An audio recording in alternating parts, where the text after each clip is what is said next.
E aí, o tema da pregação ele já é meio polêmico hoje. Para quem leu a Bíblia alguma vez na vida ela toda, a gente vai falar sobre polêmica aqui. E por que polêmica? Porque a gente precisa, de fato, desmistificar muita coisa que as pessoas acreditam a respeito do que a Bíblia é, para que ela serve e o que ela tem a fazer. Amém? Abre a Bíblia de vocês lá em 1 Coríntios.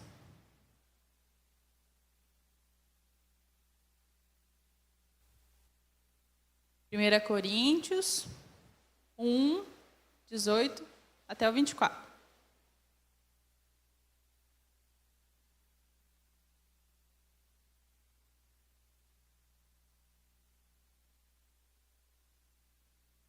Todo mundo achou? Está escrito assim: porque a palavra da cruz é a loucura para os que perecem, mas para nós que somos salvos é o poder de Deus. Porque está escrito: distribuirei a sabedoria dos sábios e aniquilarei a inteligência dos inteligentes. Mais um, passa aí, por favor. Onde está o sábio? Onde está o escriba? Onde está o inquiridor deste século? Porventura não tornou Deus louca a sabedoria deste mundo? Pois visto que na sabedoria de Deus, o mundo não conheceu a Deus pela sua sabedoria, aprove a Deus salvar os crentes pela loucura da pregação. Porque os judeus pedem sinais, e os gregos buscam sabedoria. Mas nós pregamos Cristo crucificado, que é escândalo para os judeus e loucura para os gregos. Mas para os que são chamados, tanto judeus como gregos, lhes pregamos a Cristo, poder de Deus e sabedoria de Deus. E é sobre isso que a gente vai falar hoje. A crucificação, ela era uma forma de execução mais cruel daquela época. Porque a crucificação, ela indicava vergonha, ela indicava não era nem um pecado, mas um crime muito ruim. Um crime que expunha a pessoa na cruz. Não era qualquer um que era pregado na cruz. Não era qualquer pecado que te levava para a cruz naquela época. Mas levou Jesus. A crucificação era a forma mais cruel e desonrosa do Império Romano daquela época, reservada a criminosos, escravos e inimigos do Estado. Lembrem disso. Inimigos do Estado. O que é ser inimigo do Estado? Ir contra a lei que aquele Estado prega. Ir contra a lei que aquele país está dizendo para você seguir. Para os judeus, alguém pendurado em uma árvore era considerado maldito por Deus. E por isso, muitas vezes, hoje, a gente normaliza muitas coisas. O fato da forma como os judeus, eles julgavam as pessoas, julgavam as coisas que as pessoas faziam, tornava inaceitável para nós hoje. Como seria para você ver alguém pregado na cruz? Hoje em dia. Como seria para você ver uma pessoa que está do seu lado, uma família sua, ser pregada na cruz? Justamente porque foi contra o Estado. Pensa assim, os cristãos ainda não estão sendo perseguidos. Ao ponto de você não poder vir à igreja, ao ponto de você não falar de Jesus para alguém. Mas e se isso estivesse acontecendo? Porque isso é algo que o Estado determina. Quem assistiu The Chosen aí, levanta a mão. Então vocês estão entendendo o que eu estou falando, amém? O que acontece? Quando Jesus, ele começa a pregar por um tempo, por onde ele passava, o que os escribas e as pessoas daquela época faziam? Perseguia ele. E qual era a ideia de cada um deles? Juntar o máximo de prova possível para condená-lo. As pessoas ali faziam tudo o que podiam para que Jesus fosse condenado. E Jesus nunca mudou a forma como ele faz por causa disso. Ou por medo de ser condenado, ou por meio de ser crucificado. ele só precisava fazer. 1 Coríntios 1, 23, fala assim: mas para nós pregamos a Cristo crucificado, que é escândalo para os judeus e loucura para os gregos. O que você tem pregado? A forma como você está vivendo, a forma como você está na escola, na faculdade, no seu trabalho, aponta para Cristo? Aponta o Cristo crucificado? Porque muitas vezes a gente associa a Cristo em seu período de vivência, com os discípulos, ensinando a palavra, ensinando o que eles precisavam fazer, mostrando como seria a vida deles estando na presença de Deus. Mas a gente tem uma dificuldade danada de prestar atenção em Jesus crucificado na cruz. Pensando por esse contexto, imagine aí você, isso te assusta ou não? Pensa lá agora, Jesus, vamos acompanhar o processo. Jesus, ele carregando a cruz por um longo período, aí ele chega onde tem as 3 cruzes, e aí começa, prega uma mão, prega a outra, prega os pés, levanta a cruz. De que lado você estaria? O que você de fato ia fazer se você fosse uma das pessoas que estivessem lá? Qual seria a sua posição?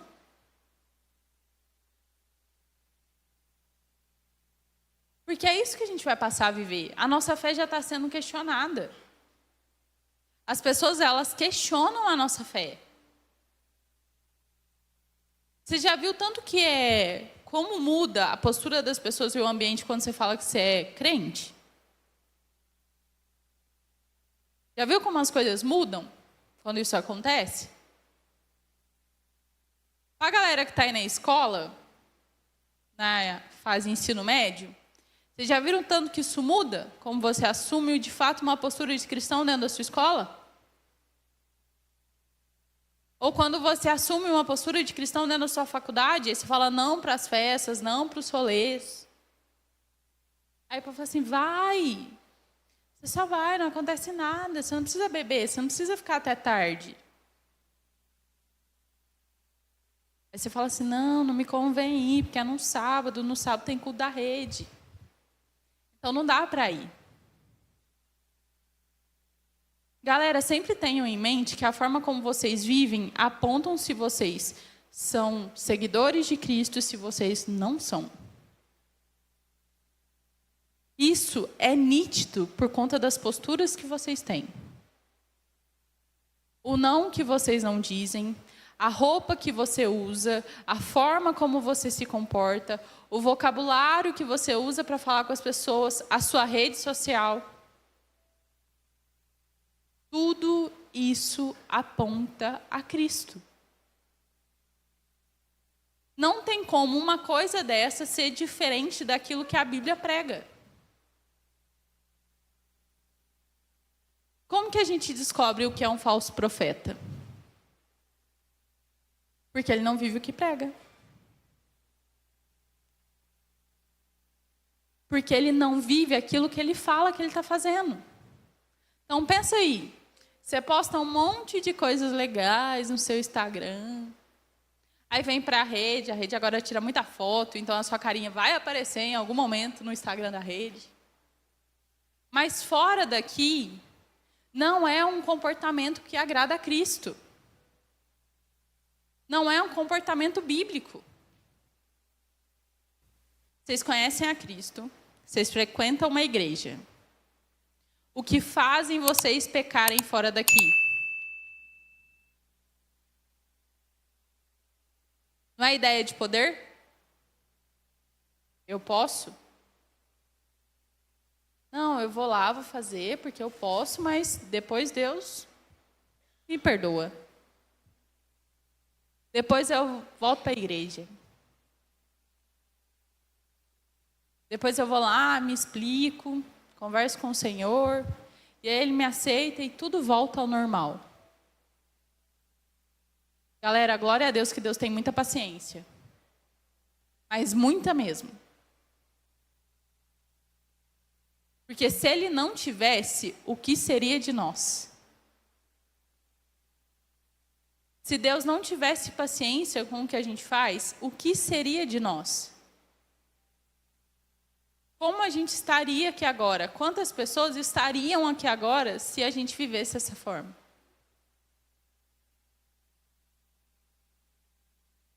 Naquela época, para a galera acreditar, na época da Bíblia, amém? Vocês estão acompanhando? Para a galera acreditar que Jesus era Jesus, e eu não julgo ele, porque nem na nossa época isso ainda é muito evidente, eles imaginavam que o Messias seria um rei vitorioso. E não um que era condenado à morte. Então, por muitas vezes, vocês não estão experimentando de Jesus.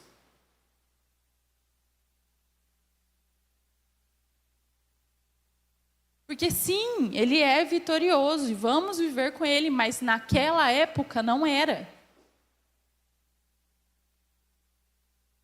E aí, se Jesus já tentou aproximar de vocês e vocês nem perceberam?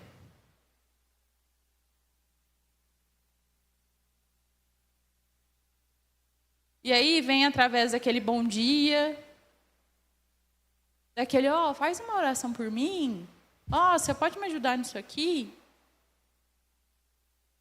Muitas vezes é Jesus sendo manifesto. Porque o Filho só veio para servir. Quem dirá a nós? O Filho de Deus veio para servir e não para ser servido. Então, por que a gente acha que seremos servidos nessa vida? Por que muitas vezes buscamos ser servidos nessa vida? A Bíblia é clara que o melhor ainda está reservado. Ainda está reservado para um tempo específico. Para pessoas específicas. Não é para qualquer um. Não é para qualquer pessoa. Existe um estereótipo de filho de Deus. Existe uma condição para ser salvo. Existe uma condição para viver da forma que Cristo precisa que você viva. Não é de qualquer jeito. Segue padrões para que isso aconteça.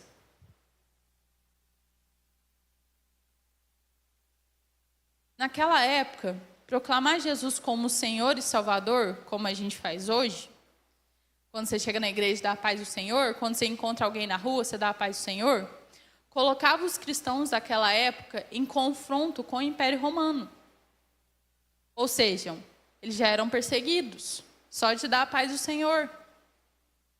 Eles viam isso como rebeldia, já que o imperador era considerado uma figura divina.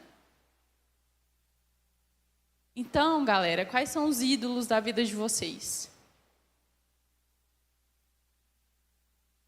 Quais são os ídolos que vocês têm colocado no altar aonde é o lugar de Deus? E eu não estou falando nem de propósito. Mas muitas vezes, inconscientemente, isso acontece. Porque você se distrai. Muitas vezes você coloca o seu relacionamento no lugar de Deus. A sua faculdade no lugar de Deus. O dinheiro no lugar de Deus.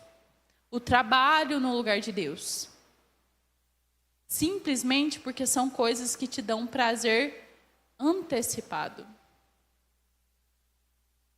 Afinal de contas, Deus nunca falou pra gente que a gente ia viver uma vida prazerosa aqui. A não ser na vida eterna. Mas muitas vezes temos vários ídolos dentro da nossa vida. E aí vocês já pensaram em expor os ídolos da vida de vocês e o escândalo que isso viraria? Pensa assim, se vocês chegassem no culto hoje, enquanto o louvor estava cantando, ficasse passando os escândalos de vocês ali no telão. E aí, como você sentiria? Como você ia se sentir sendo exposto? Exposto assim, aqui nem tem muita gente. Mas a sua vida ia ser exposta. Não é diferente do que a gente vive hoje. Porque mesmo que você não diga que você é cristão, fora daqui, para as pessoas que você conhece, por exemplo, se você posta alguma coisa, ou se você fala sobre Jesus em outro lugar, as pessoas vão entender que você é cristão. Você está pronto para sustentar isso? Deus não se interessa pelo morno. Deus não se interessa pela nossa vida de qualquer jeito. Ele precisa da gente com uma vida reta, totalmente direcionada à vontade dele. E a mensagem da cruz é isso de Gênesis e Apocalipse. Te ensinando a ter uma vida reta no Senhor. Ai, Luana, mas a Bíblia tem muitos livros, é muita coisa para ler. Provavelmente você já passou por cada um dos desafios do que estão ali. Ou você ainda vai passar. E é por isso que você precisa ler. Para quando você passar, você já sabe o que você tem que fazer. Porque algum personagem já viveu exatamente aquilo por qual você vai passar. E é por isso que vocês precisam ter essa vida.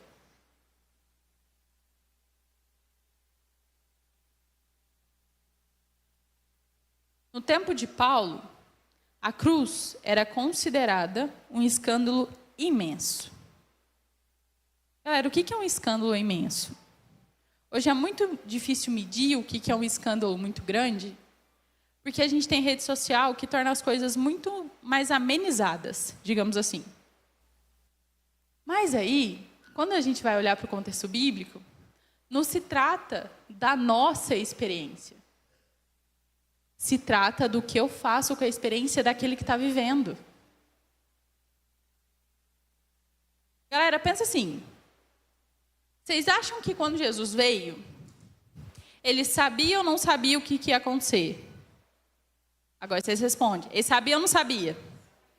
Então pronto. O que isso quer dizer? Jesus sabia que ia passar por tudo que ele passou. E aí você na sua cadeira agora. Você estava a fim de fazer também? De passar também? Vamos lá. Tá boa mesmo.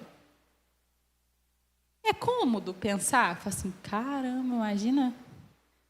Imagina assim, ó, se no final do culto alguém vier orar para você e falar assim, olha, irmã, Deus mandou te falar, você vai passar por isso na tua vida.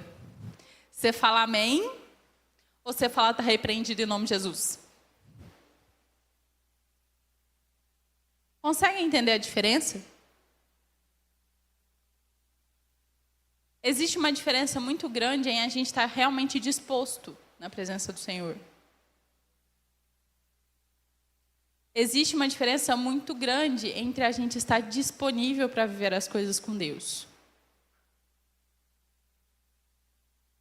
Nada para nós deveria ser um escândalo, visto que é bíblico.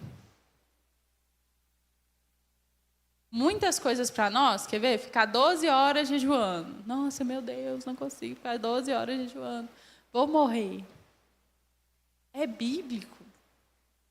Não deveria causar tanto desconforto assim. A Bíblia não está querendo dizer que vai ser fácil passar 12 horas jejuando. Não é isso. Mas não deveria ser um desconforto. Não deveria ser desconfortável pensar naquilo que você vai perder estando em Cristo. Porque a sua cabeça funciona desse jeito. Você está lá assim, ó. Ai, mas eu queria tanto isso. Aí você ora. Deus, eu queria tanto isso. Será que o senhor pode me conceder? Aí Deus fala assim, não, esse fica revoltado com o Senhor.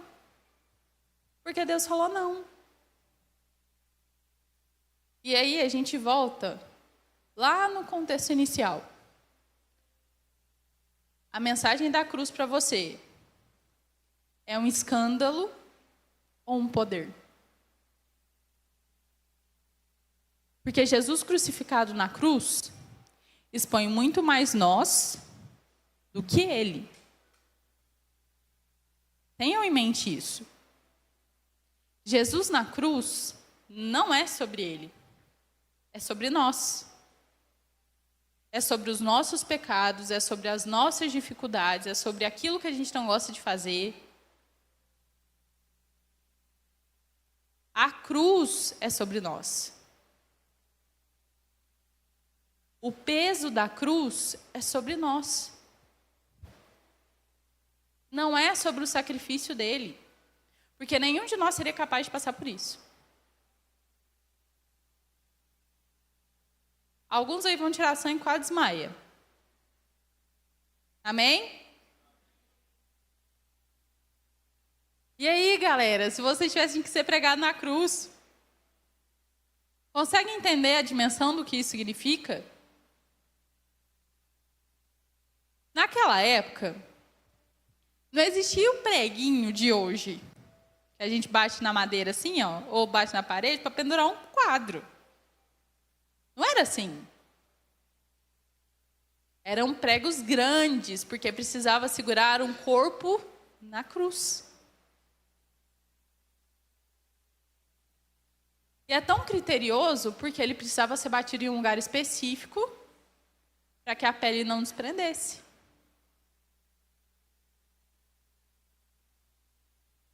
São coisas muito específicas que muitas vezes a gente lê, a gente escuta, a gente faz parte daquilo, mas não é parte da nossa vida.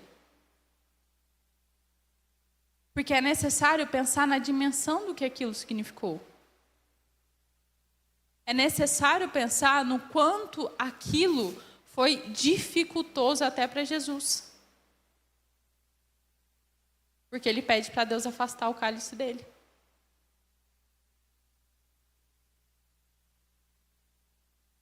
E aí, como de fato você está vivendo? Que foi o que o Ederson pregou ontem. Você não é capaz de orar e jejuar com o irmão que está passando por dificuldade. Porque isso não tem nada a ver com a sua vida. E a pergunta é, o que Jesus tem a ver com a sua vida, então? Se a vida do seu irmão não tem nada a ver com a sua vida?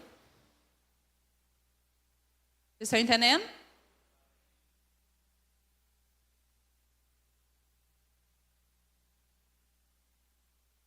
Agora, como de fato você vê a cruz?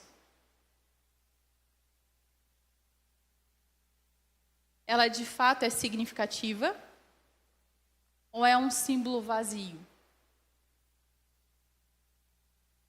Ela de fato faz parte da sua vida? Ou ela não significa nada? Porque por longo tempo da nossa vida, a gente rejeita a cruz. A gente rejeita a cruz por um longo período da nossa vida. Abra João 3:19.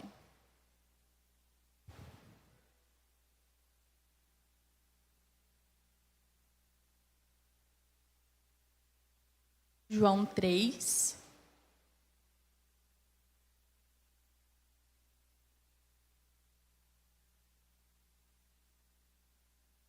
João 3, lá no 19.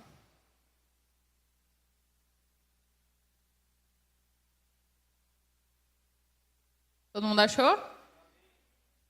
Está escrito assim: este é o julgamento. A luz veio ao mundo, mas os homens amaram as trevas, e não a luz, porque as suas obras eram más. Quem pratica o mal odeia a luz e não se aproxima da luz, temendo que suas obras sejam manifestadas. Mas quem pratica a verdade vem para a luz, para que se veja claramente que suas obras são realizadas por intermédio de Deus. O que isso quer dizer? Que tudo que acontece de bom na sua vida é por intermédio de Deus. Poucos perceberam quem Jesus era. Poucos experimentaram de quem Jesus era naquele momento. Galera, Jesus estava lá. Eu sempre falo isso quando eu vou falar de Jesus. Jesus estava com eles, de carne, alma, na frente deles. E poucos experimentavam, porque o que eles esperavam era alguém glorioso que não seria pregado na cruz. Conseguem entender que o estereótipo de Jesus que a gente pensa muda o nosso relacionamento com Ele? Muda como a gente se relaciona com Deus, com a igreja, com os irmãos, com a família, com os filhos.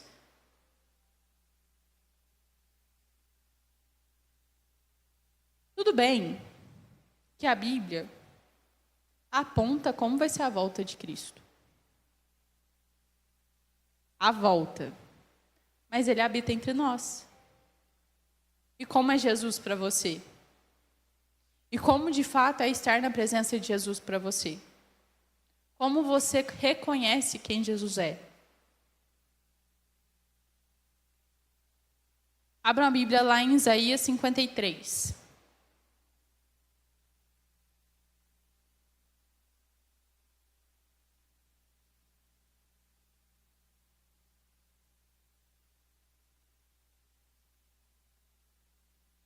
Isaías 53,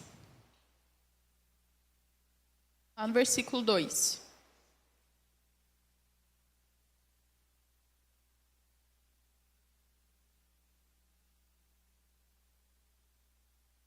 Todo mundo achou? Está escrito assim: Ele cresceu diante dele como um broto termo e como uma raiz saída de uma terra seca. Ele não tinha qualquer beleza ou majestade que nos atraísse, nada em sua aparência que o desejássemos.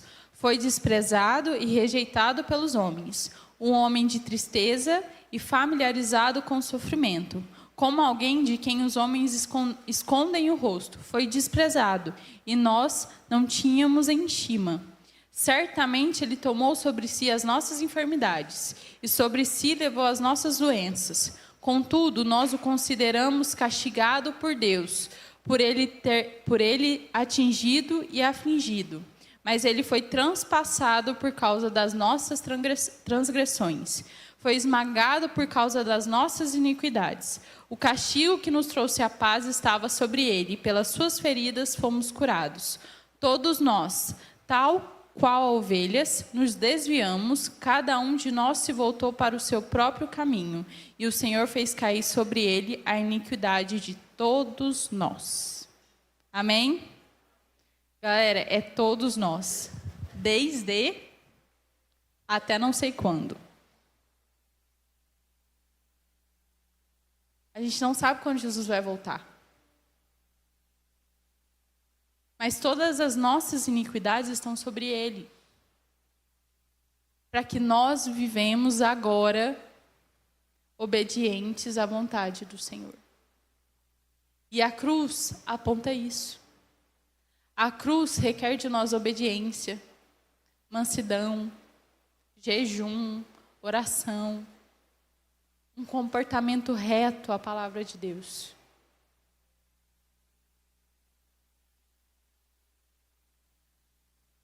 O mundo grego-romano valorizava a lógica e a sabedoria. Todo mundo sabe disso, né?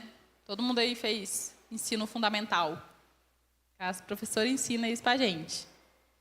Como era na vida romana, o que eles faziam, os números, a sabedoria, filosofia. Quando vocês estudam, vocês vão ouvir tudo isso. E não, o mundo grego-romano valoriza a sabedoria e a lógica. Não um Deus que morre. Vocês já notaram que o Deus deles sempre vive? Sempre está vivo? Sempre existe um Deus que vive e Ele vai fazer alguma mudança na sua vida. Depois vocês estudam um pouco da cultura, pra vocês entenderem. Mas para os judeus, é o Cristo. Ah, Luana, mas eu não sou judeu. Como é que eu faço? Você tem a Bíblia.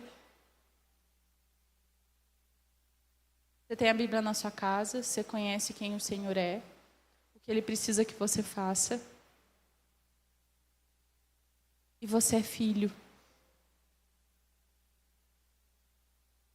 Porque Deus se reconciliou conosco por meio da cruz. Para que a gente pudesse ser salvo. E aí, a mensagem da cruz, ela gera um incômodo social. Exatamente o que aconteceu agora. Que está todo mundo com o olhinho regalado do meu lado. Porque quando a gente expõe a cruz, da forma que ela é, e como a gente precisa estar diante dela, isso assusta.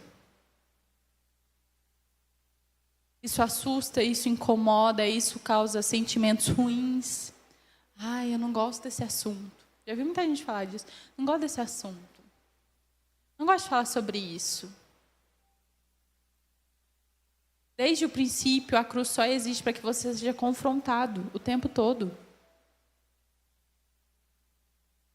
Eu entendo que é legal olhar para a cruz, Jesus crucificado, morreu por mim, morreu por você, glória a Deus por isso. Mas não é para isso que ela existe. É para que nós sejamos confrontados na nossa própria carne, na nossa vida ordinária. Na nossa vida de cada dia.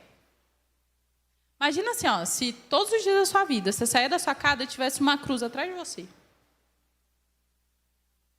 Aonde você vai, está a cruz do teu lado, assim, ó. A cruz está paradíssima. Aí você dá um passo, a cruz vai mais um pouquinho. Aí você dá outro, a cruz vai mais um pouquinho. Seu comportamento seria o mesmo? A forma como você vive seria a mesma? A forma como você tem vivido até agora seria a mesma se isso acontecesse? É impossível viver da mesma maneira, tendo conhecimento de quem Cristo é e que Ele foi pregado na cruz para que eu e você estivesse aqui. Para que a gente tivesse a oportunidade de estar aqui. O Evangelho, ele contraria as ideologias atuais. Por isso que é tão difícil ser cristão nesse tempo agora. Não que a gente tenha sido perseguido ainda. Não acho que a gente esteja sendo. De forma alguma. Dá para vir para a igreja, abrir igreja sempre, postar as coisas nas redes sociais. Então, a gente ainda não está sendo. Mas não quer dizer que você não vai ser confrontado. Não quer dizer que você não vai ouvir pessoas falando de você pelas suas costas porque você é cristão. Ah, eu não gosto dessa pessoa, ela é crente. Ah, eu não gosto da fulana, ela vai na igreja evangélica. Porque o seu comportamento incomoda. E galera, a gente não é cristão para não incomodar. A gente precisa incomodar mesmo. Entendeu? Tá lá na sua escola? Incomoda. Tá no seu trabalho? Incomoda. Tá lá na sua casa e a família toda não é cristão? Incomoda. Porque você vai ler a Bíblia e o povo já vai falar assim, ah, agora tem que esperar ler a Bíblia para poder tomar café. Onde já se viu isso? Tem que esperar ler a Bíblia para tomar café? Ah, não pode ir no aniversário porque vai no culto. Ah, não vou em tal lugar porque tem alguma coisa da igreja. Galera, só quem um dia serve na presença de Deus sabe o quão prazeroso é poder servir na presença de Deus. E não troca isso por nada. A gente só troca para poder servir em outras igrejas. É isso que acontece. Isso é o que a cruz faz. Por isso que a cruz não pode ser um escândalo na sua vida. Ela precisa ser a maior certeza da sua vida. Porque é a única forma de você se reconciliar com o Pai. Não existe outra forma disso acontecer.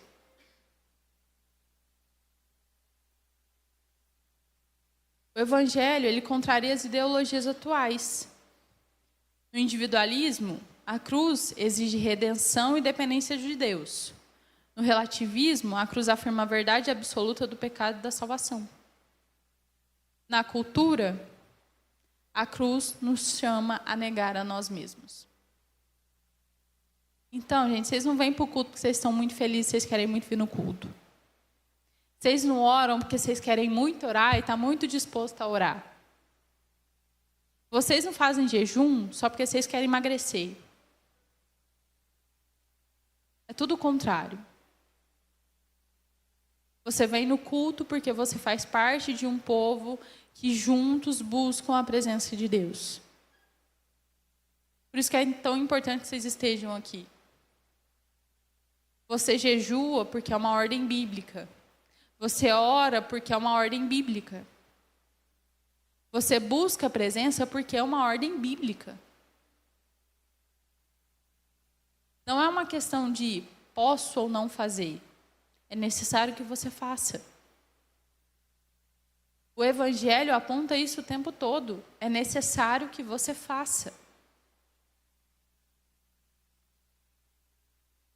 Abra a Bíblia de vocês em Lucas 9, 23.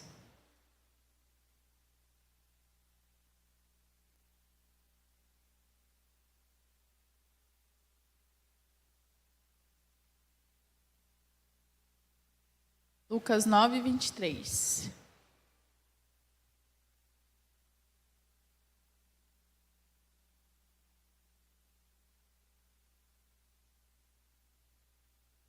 Todo mundo achou? Está escrito assim: se alguém quer vir após mim, negue-se a si mesmo, toma a sua cruz e siga-me. Ponto. A cruz é a resolução de todos os conflitos humanos. Então, se hoje na sua vida, ou de pessoas muito próximas, ou da sua família, existem conflitos humanos, a única forma de resolvê-los é na cruz. Ai, Luana, mas é muito difícil conversar com meus pais. Negue-se a si mesmo e vá conversar com seus pais. Ai, Luana, mas meu casamento não está legal. Negue-se a si mesmo e vai conversar com seu marido. Ah, Luana, mas na escola não está muito legal, não sei o que eu faço, as pessoas estão me perseguindo. Ora e jejua. Negue-se a si mesmo, ore e jejua.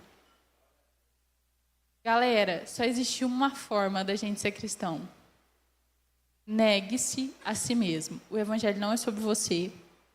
A criação não é sobre nós. Tudo o que Jesus fez até agora não é sobre nós. É sobre Ele. Com a graça de Deus, temos a oportunidade de ser usado por Ele. E ponto. Não é mérito nosso nada que aconteça.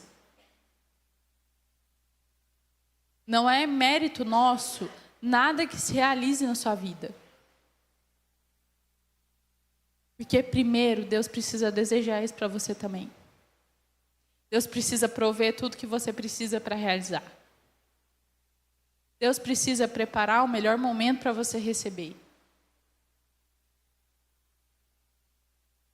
Tudo de Deus é extremamente pensado, calculado para ser executado.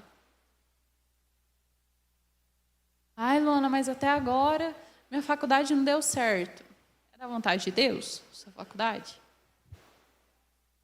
Já buscou do Senhor quando que é para ela acontecer? E o que é para você fazer nesse período que ela ainda não aconteceu? Ah, mas eu não consegui o trabalho que eu quero. O que falta? Busca do Senhor. Ah, eu quero namorar. Busca do Senhor. E seja específico com Deus. Jesus, quando ele ia para o monte conversar com o Senhor, ele era muito específico com Deus, nos mínimos detalhes. Por que você não seria? Por que você não seria específico com Deus? É a única forma dele responder aquilo que a gente deseja. Porque primeiro Deus vai sondar o seu coração. Esse é o primeiro ponto. A cruz, ela traz a vida eterna, consequentemente, o medo da morte não existe mais. Então, quem tem medo da morte, precisa resolver esse dilema com o Senhor. Vocês vão ouvir muito, nossa, morro de medo de morrer? Vão ouvir muita gente falar, nossa, tenho muito medo de morrer. E aí, se Deus te levasse agora?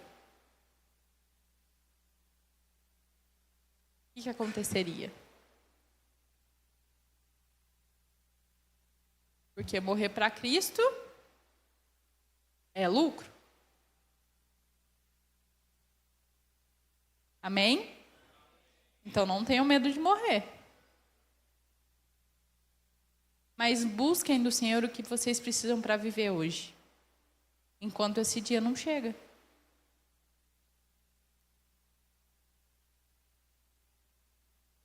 A cruz, ela traz perdão total.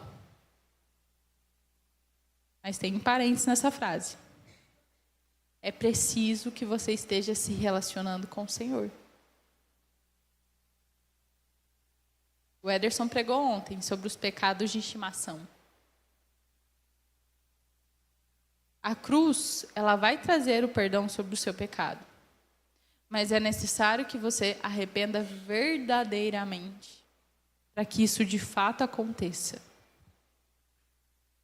É necessário que você negue a si mesmo todas as vezes que você tiver vontade de pecar de novo. É necessário renúncia o tempo todo. E aí tem um ponto que eu ouço muito a galera falar hoje em dia. Que é, eu estou me sentindo muito vazio, uma angústia. Estou me sentindo muito estranho. Estava falando isso com o pastor, depois descobri que era. Nossa, aqui um negócio no peito, uma angústia que eu não sei o que é. A cabeça fica ruim, a pressão abaixa, eu passo mal. Mas eu não sei o que é.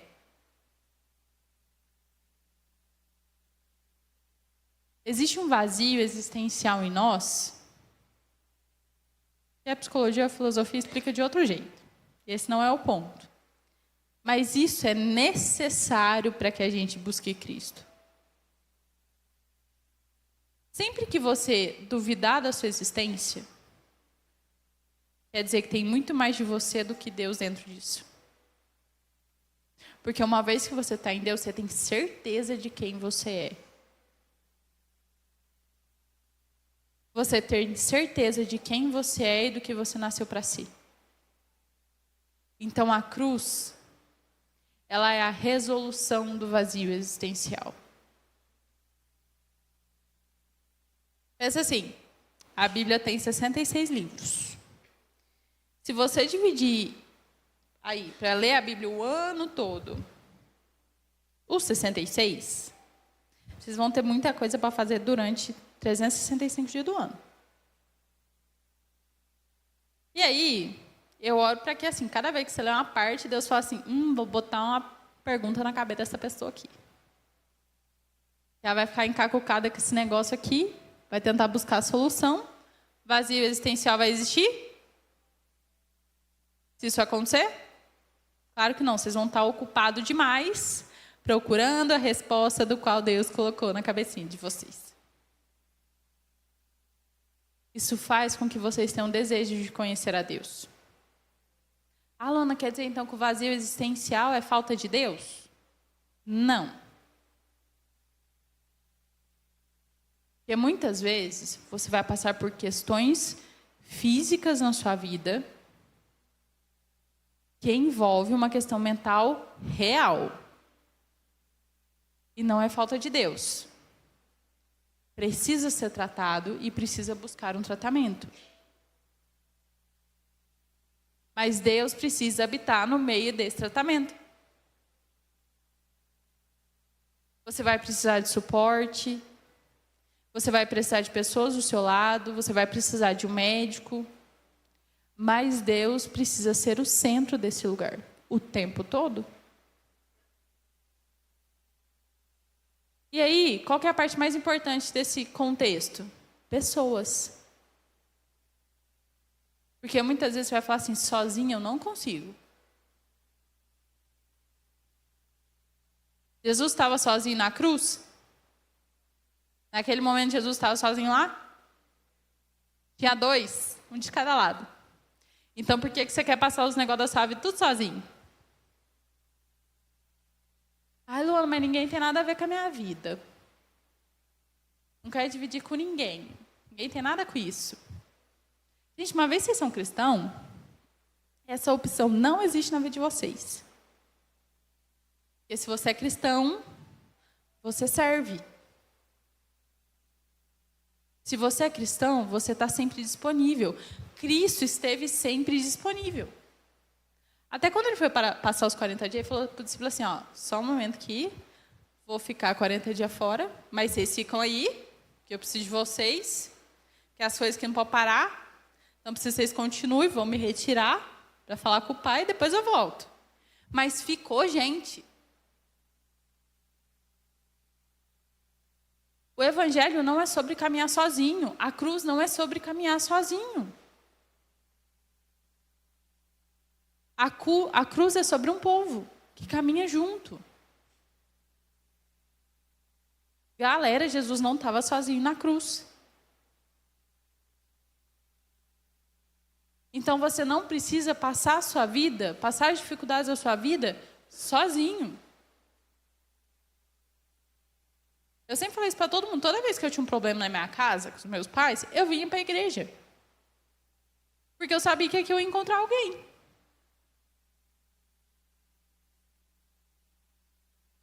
Porque eu sabia que aqui eu ia chegar aqui até alguém aqui. Aí pelo menos eu ia dividir com alguém. E o evangelho é sobre você, mas é alguém em Cristo. A cruz é sobre os dois e Cristo. Jesus não estava sozinho, os dois não estavam sozinhos. Cristo estava lá. Então, por que passar por todas as coisas da sua vida sozinho? Ai, não, mas ninguém me entende. Ora para que alguém apareça que te entenda. Porque Deus vai constranger o coração das pessoas.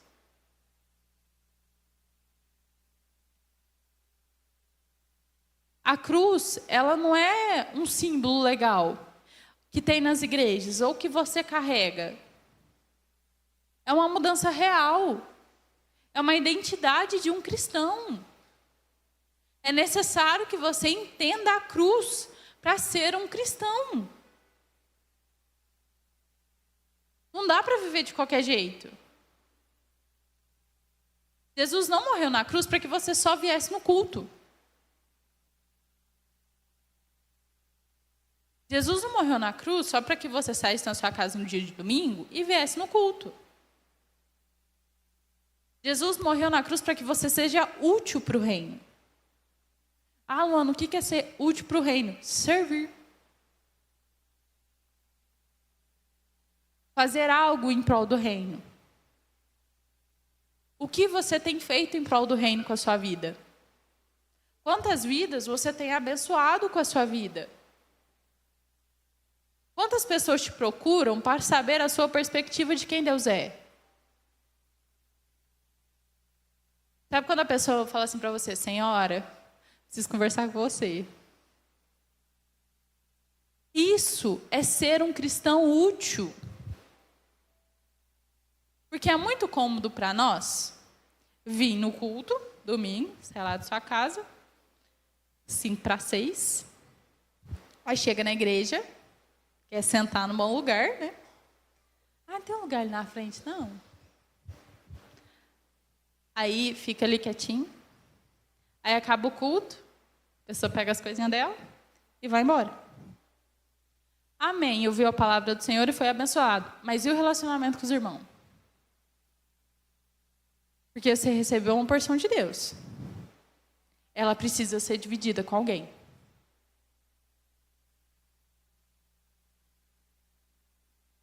Vocês já viram que casamento, a não ser na pandemia, quando você vai casar, não é só o seu marido que está lá? Tem uma galera no casamento? Já notaram isso? Porque casamento é algo para se dividir. Aniversário é algo que você divide. Jesus estava em comunhão com mais dois, até na cruz. Até na cruz, Jesus estava em comunhão.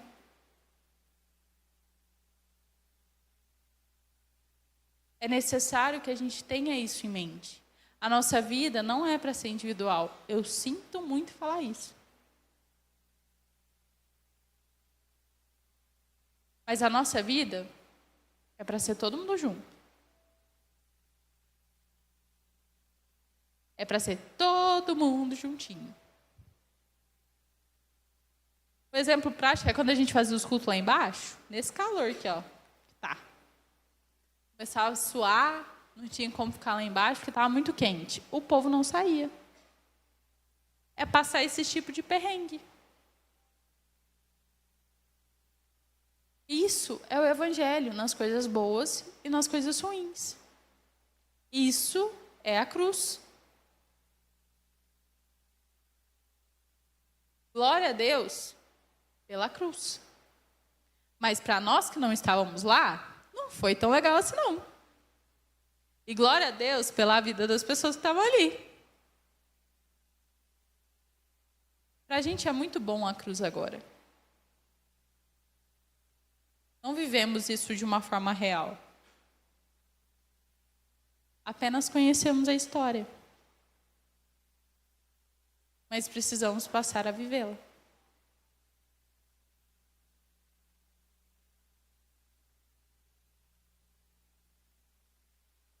A cruz e a sociedade atual, ela vai de encontro e tem um pequeno atrito. E esse atrito faz com que as pessoas se convertam a Cristo ou se afastam de Cristo. E por que que isso acontece? Porque muitos são aqueles que fazem, mas poucos são aqueles que fazem verdadeiramente. Não é todo mundo que paga o preço. Após você já ouvir alguém falar isso, mas tem que pagar o preço. Porque o relacionamento com o Senhor existe um preço para nós.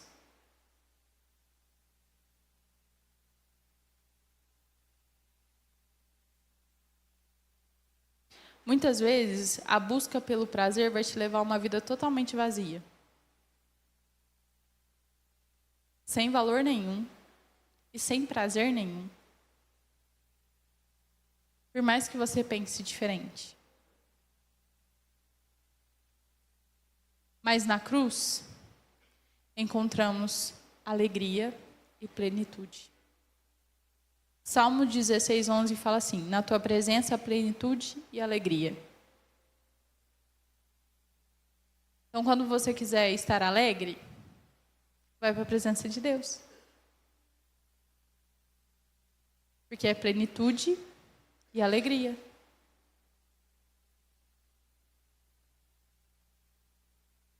A gente vive em um contexto de comportamento que é: seja a melhor versão de si mesmo. Não é errado, tá, gente? Calma aí. Não é tão ruim assim. Mas pensando por um contexto mundano, é ruim demais. Porque Jesus fala: fui crucificado com Cristo e assim já não sou eu quem vive, mas Cristo vive em mim. Essa é a sua melhor versão. Agora, quando você for postar ou falar alguma coisa, seja a sua melhor versão. Você posta esse versículo. Fui crucificado com Cristo. Assim já não sou eu quem vive, mas Cristo vive em mim. Ninguém vai entender nada, só vocês que estão aqui, ó. Ninguém vai entender nadinha, mas vocês estão aqui vão entender se alguém postar. Porque não é sobre ser a sua melhor versão. É ser exatamente aquilo que Cristo quer que você seja. Existe uma diferença muito grande. em ser a sua melhor versão e ser aquilo que Cristo quer que você seja. Porque o mais interessante é que você paga caro para ser a sua melhor versão. Você gasta para ser a sua melhor versão. Você investe para ser a sua melhor versão. Mas só existe uma forma de ser a melhor versão. Se Cristo viver em você. Só existe melhor versão se Cristo vive em você. Se isso não acontece, não existe melhor versão.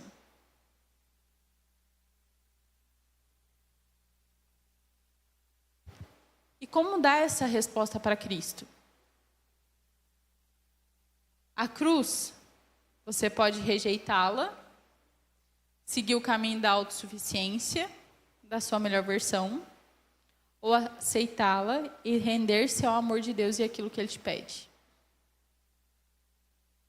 A cruz, ela muda até a nossa perspectiva de sofrimento. Abram a Bíblia de vocês lá em Romanos 8:18.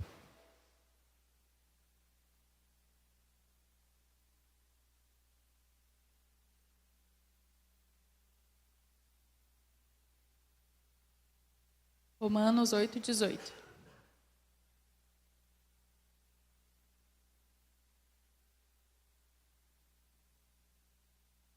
Todo mundo achou? A cruz, ela muda a nossa vida na perspectiva do sofrimento, porque os sofrimentos do tempo presente não podem ser comparados com a glória em quem em nós será revelada. Simplesmente por isso. O nosso sofrimento agora, a nossa perspectiva de sofrimento, não pode nunca ser comparada com a glória que será revelada.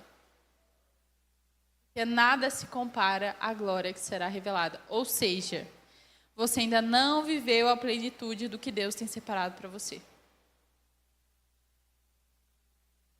A cruz, ela muda a nossa identidade. Efésios 2:19 fala assim: já não sois estrangeiros e peregrinos, mas concidadãos dos santos e membros da família de Deus. Agora, você faz parte da família de Deus. Ela nos capacita a viver uma vida de santidade. 1 Pedro 2:24 fala assim: levando Ele mesmo em seu corpo os nossos pecados sobre o madeiro, para que, mortos para os pecados, vivamos para a sua justiça. A cruz foi feito para que a gente viva a justiça de Deus. A cruz foi feita para que a gente experimente a justiça de Deus. Para que a gente tenha a capacidade de ser salvo por intermédio do sacrifício de Jesus. A cruz, ela serve para apontar o nosso destino. A cruz aponta para onde nós vamos. E só existem 2 lugares: a presença de Deus ou as coisas como vão ficar. Sabemos como as coisas serão na presença de Deus, mas não sabemos como as coisas serão fora da presença dele. É muito mais fácil se acostumar com aquilo que nós já conhecemos, que é a presença de Deus, do que com aquilo que ainda é desconhecido. Então, hoje, você tem 2 opções. Ou você passa a viver a cruz dessa forma, ou você conhece, ou você prefere viver da maneira com a qual você acha que convém. A cruz, ela é inevitável, mas você precisa escolher como vai reagir a ela. Gálatas 6,14 fala assim: longe esteja de mim gloriar-me, a não ser na cruz do nosso Senhor Jesus Cristo. Não existe outra maneira de gloriar a nós que não seja na cruz. Porque você só nasceu, você só está aqui hoje, porque existiu uma cruz. Sem isso, nenhum de nós estaria aqui. E nem seria possível viver, bem provável. E é para isso que a cruz existe. Então, quando você sair daqui, lembre da mensagem da cruz. É para que você viva uma vida plenitude em Deus.